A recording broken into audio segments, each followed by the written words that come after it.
Our past, future, and present are recorded in the few lines of the hand. By looking at them, the condition and direction of our life can be easily ascertained.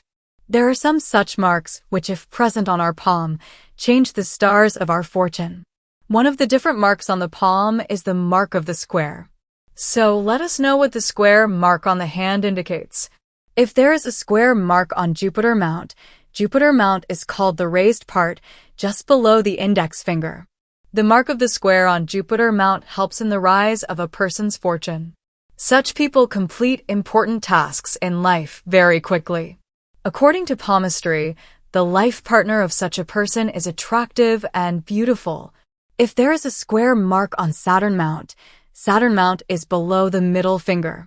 The mark of the square on Saturn Mount makes the person successful in his work.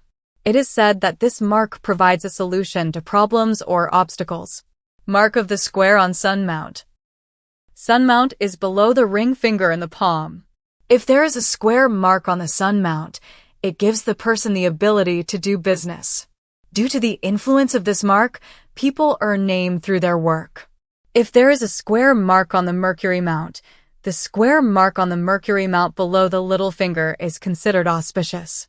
According to palmistry, this mark makes a person a good businessman. Such persons are also good salesmen or agents. If there is a square mark on the Moon Mount, it is said that the square mark on the Moon Mount makes a person creative. It makes a person imaginative. Subscribe for such interesting information.